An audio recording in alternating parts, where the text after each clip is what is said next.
And good evening, ladies and gentlemen, to another episode of Grade A Fantasy Week 1 FanDuel preview for the main slate. We will be reviewing the tight end position, and there's some, worthy payups, and we have some interesting paydowns. Let's get right into it. When it comes to the payups, like I said, once again, the theme of week 1 is, soft pricing and the most expensive tight end, 7,000. The days of Travis Kelce or Mark Andrews being 8 and 76, and then sometimes tight end will drop off by like $800.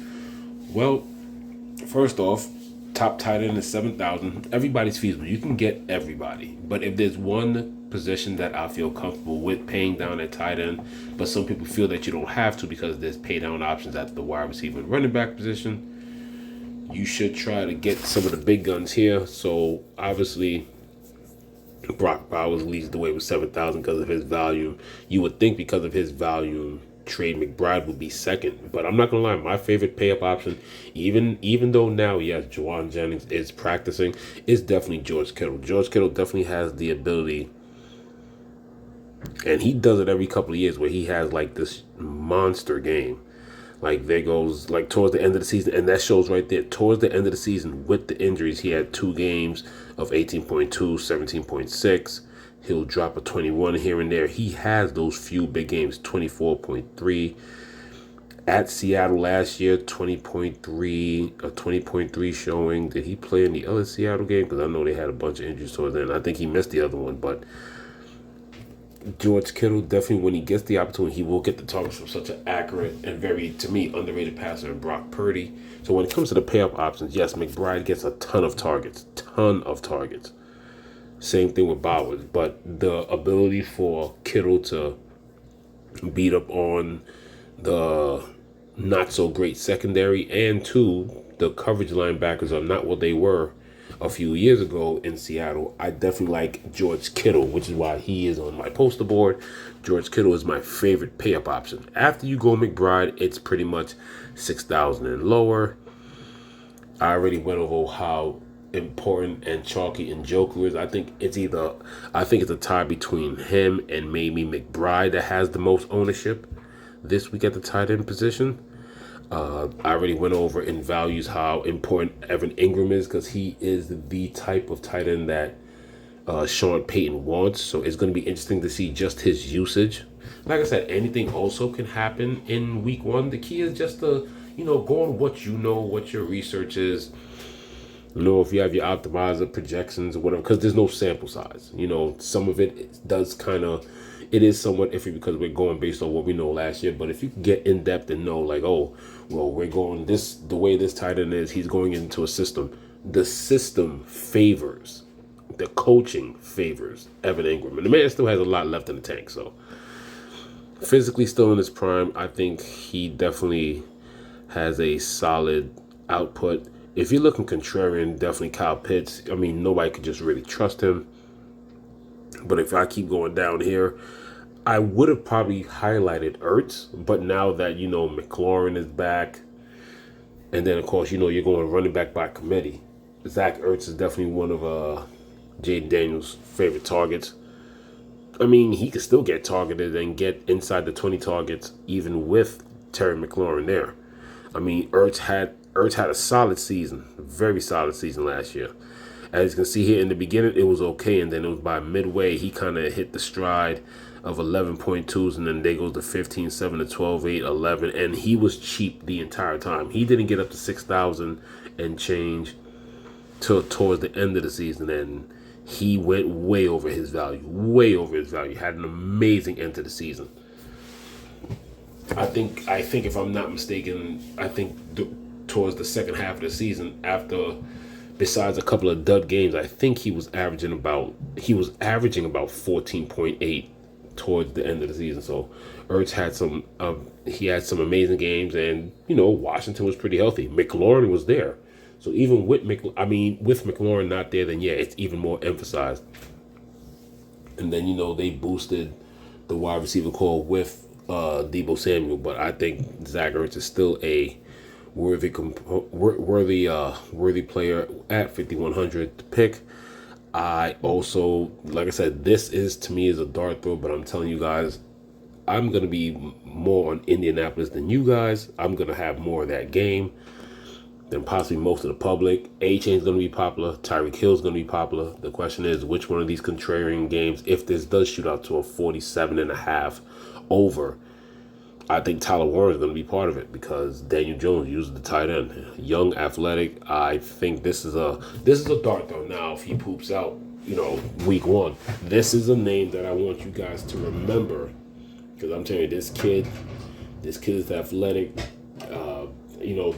It's been a tight end by committee with, Mo Alley Cox and a whole bunch of other players over the years. And no, this is his position. The rookie has taken the position. He's taken the reins as the number one on the depth chart. So definitely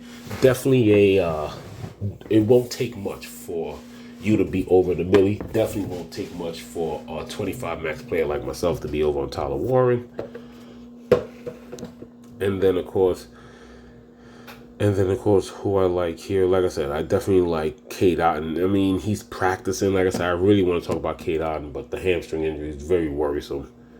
The opportunity is there. Baker Mayfield, like I said, he had some games immediately after the injury. And yes, his best game last year was at home against Atlanta. Not the first game because that's when they were completely healthy. But once those injuries hit, 17 against Baltimore and then had a 24.6 and 17. And then everything was just, the targets were there. But that's when McMillan started getting better. Mike Evans was still carrying the team.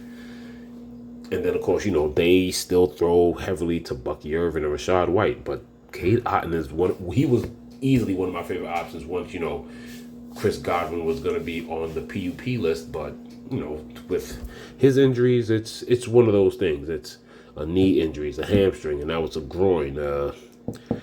He did practice limitedly, so we'll see. If he's cleared to play, I would love to pick him.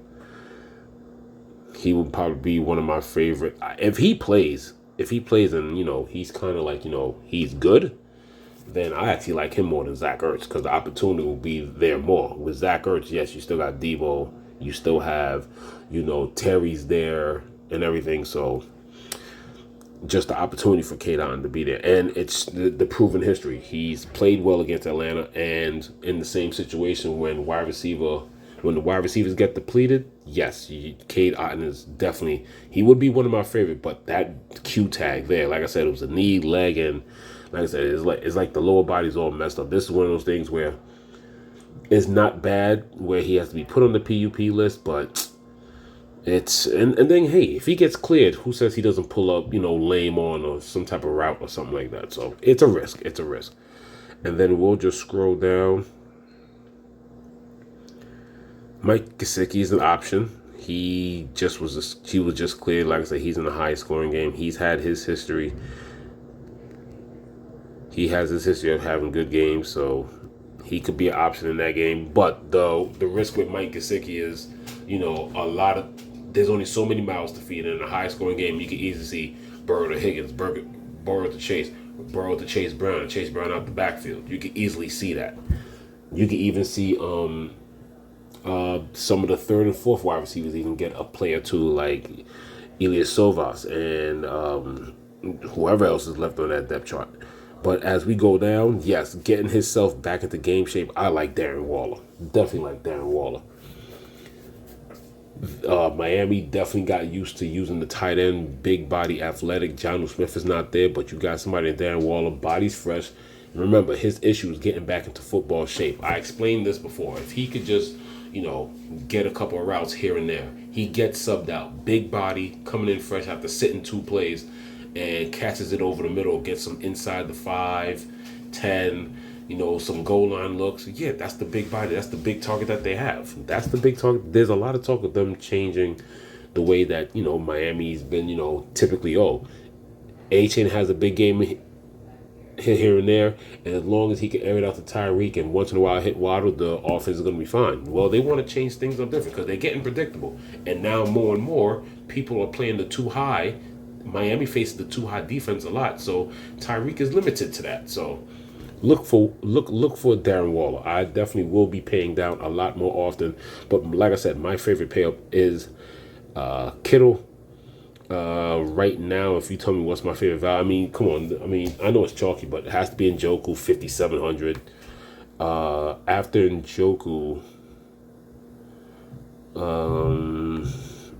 Njoku, I guess I like, Ingram and Ertz. That's it.